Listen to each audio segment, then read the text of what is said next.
Vilniaus universiteto dainų ir šokių ansamblis – tai kūrybiškiausia bei nuolat atsinaujinanti seniausio Lietuvos universiteto studentų bendruomenė, puoselėjanti lietuvių tautinį meną. Dar 1940-aisiais ansamblio susikūrimo metais padėti ansamblio struktūros, meninio stiliaus bei kūrybingo liaudies meno pritaikymo scenai pamatai. Tąkart suburtas ir gausus lietuviškais muzikos instrumentais griežiantis orkestras. Nuo pagrindinės melodijas vinguriuojančių 20-ojo amžiaus viduryje patobulintų kanklių, birbynių, skarabalų, nebeatsiejami ir autentiški kaimuose kasdieną idėję skudučiai, ožragiai, molinukai, šiaudo ir plunksnos birbynės.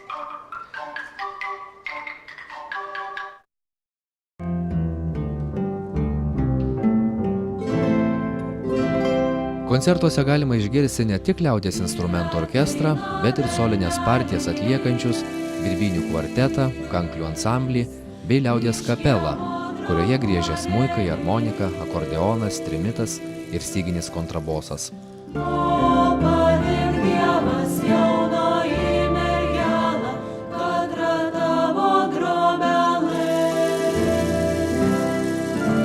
Choras subtiliai perteikė lietuvių liaudies bei kompozitorių harmonizuotas dainas, pritarė šokėjams akompanuojančiam orkestrui, neretai ir pats įsitraukė į šokį.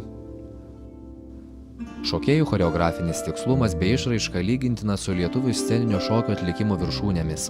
Ir viską vainikuojanti plejada vadovų, nepamirštamų, ištikimų kūrybai ir bendruomenėje asmenybių.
Ansamblio veikloje dalyvaujantys Vilniaus universiteto studentai nepraleidžia progų ir smagiems pasilinksminimams pačių rengiamose vakaronėse, iškilose gamtoje, ilgiausių metų dainoje jubiliatams.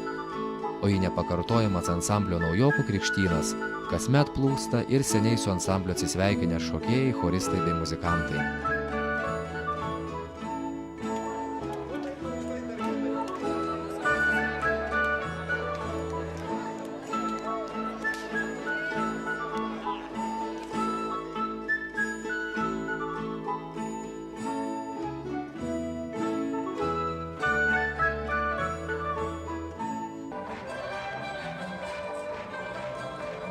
Nuo pat susikūrimo Vilniaus universiteto ansambliečiai džiugina ne tik savo krašto žmonės, bet amžius išlaikytą kultūrą skleidžia ir keliaudami po pasaulį.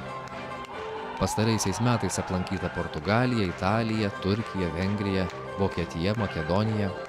O kiek ansamblio kartų prisimena pokariu vykusias dainų šventes ir studentų festivalius Gaudeamus.